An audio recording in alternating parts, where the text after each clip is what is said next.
मी कोणाच्या वाट्यालाही जात नाही, कोणाचं वाईटही चिंतत नाही, कोणाला त्रासही देत नाही माझ्या पूर्ण आयुष्यातून बघा.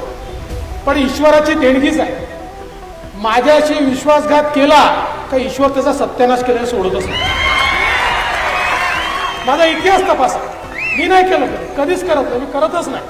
मी राजकारणीच नाही.